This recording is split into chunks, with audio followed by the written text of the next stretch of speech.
You're probably asking yourself how to meet demands of the company and also how to keep employees engaged. From my experience, the best way has been to ask. Yes, ask for feedback. Discover company activities that'll change the environment.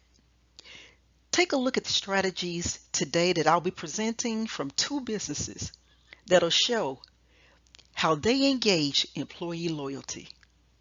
Welcome to Walk Talk with Marlene and share how the strategies that you're going to see may possibly influence your business. And also add one that has been a success for you. Sit back and enjoy. Dreyer's ice cream still creates as many smiles today as they did years ago. They also influence the employee loyalty. When thinking of solutions, what are some of the benefits that employee loyalty will bring? When I think of it, the first thing that comes to mind is positivity. You have more positive employees, and there is a more positive environment. There's allegiance, and which also leads to growth. Whatever happens inside the company will soon be delivered and represented outside of the company.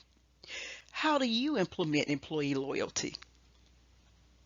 Well, Dreyer's Ice Cream knew how to attract business and retain customer and employee loyalty. The founder, William Dreyer, discovered ice cream while working as a gallery boy on a ship. And the captain and all of the crew enjoyed his dessert and they encouraged him to open a business, which he finally did, but he didn't do it immediately. He did it years later. The business was later turned over to his son, and he also ran the business for a number of years. Afterwards, a partnership purchased the business in 1977 for $1 million, a business that was worth $6 million. The first thing this partnership did was to create some objectives, guidelines for the company that would be applicable for everyone, the executives, supervisors, truck drivers, everybody. They had the same expectation for everyone in the business.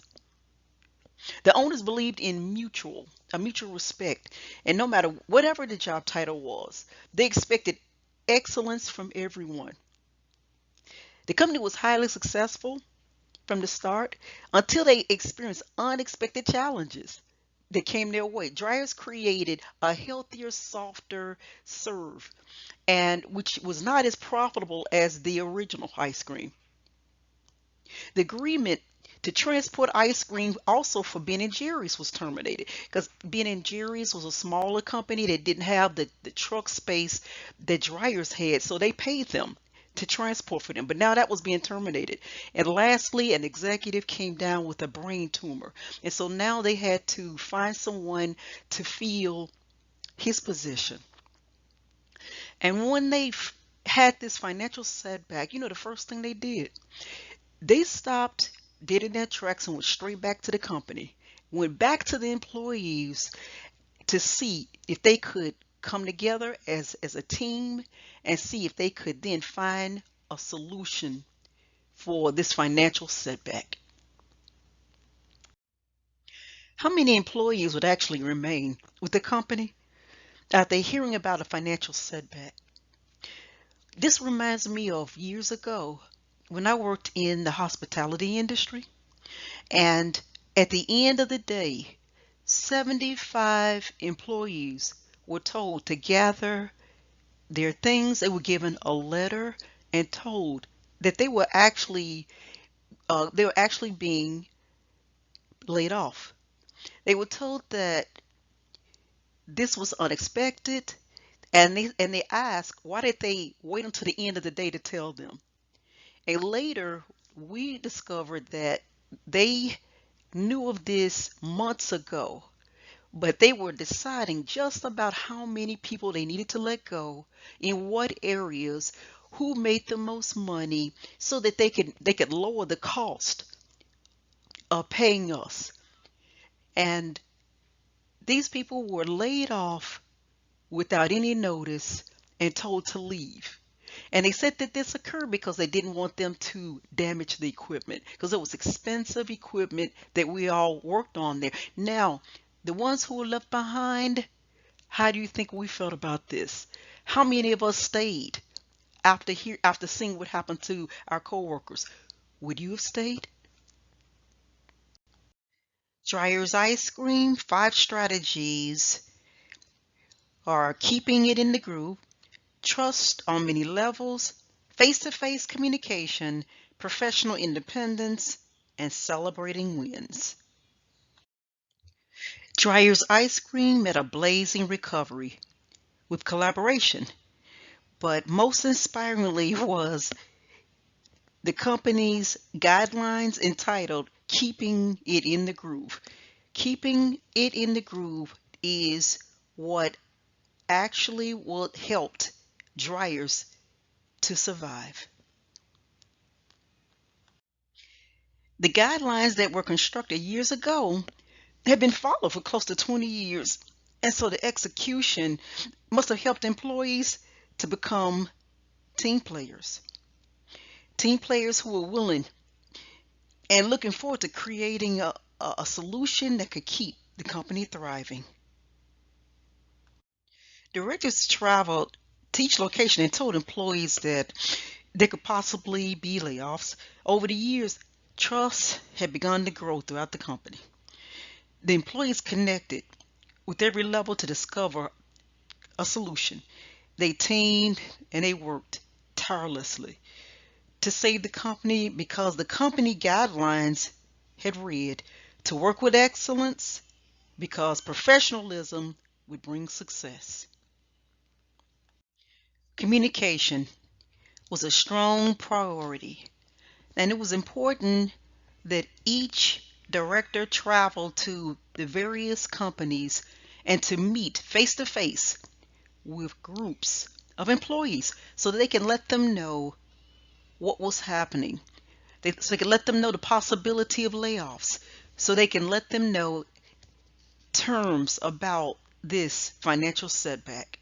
And they also told them that they want them to stay and to align with them to help to create a solution. And Dreyer's was this was important to them that their employees know exactly what was happening. Independence was a top quality.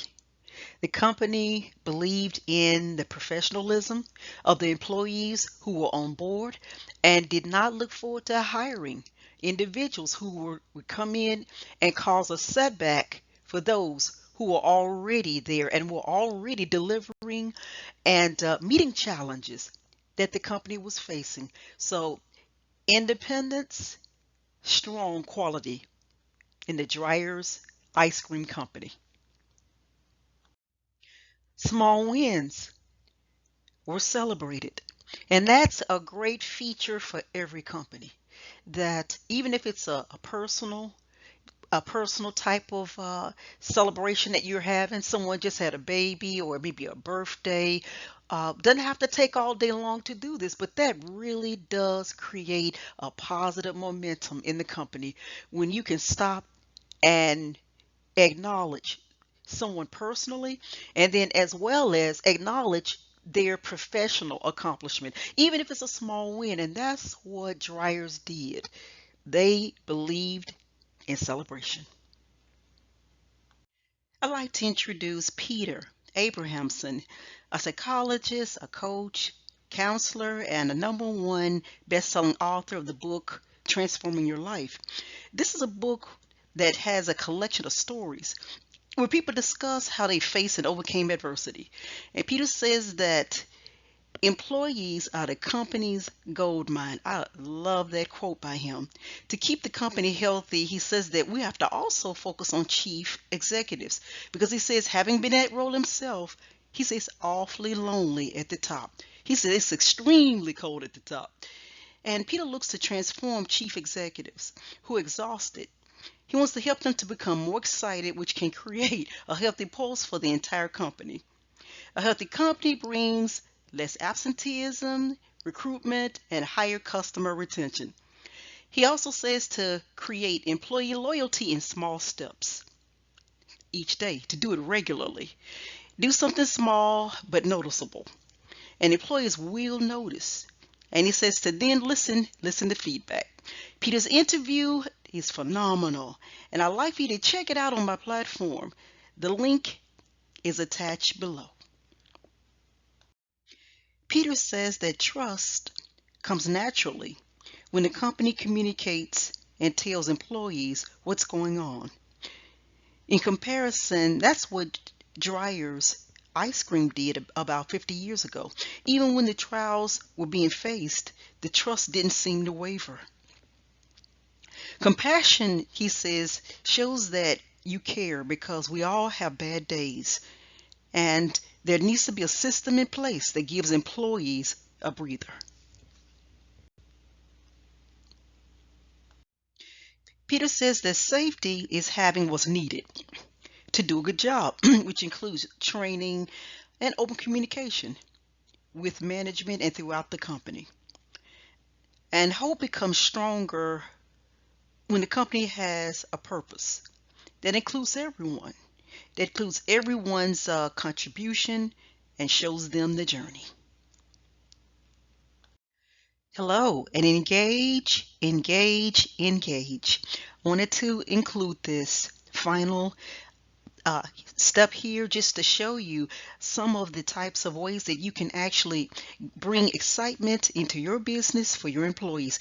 If you're looking for some activities that I'm actually using in my business, please comment. If you'd like to share some activities that you're using, I would love to see them. Thank you again, and I look forward to talking with you next week.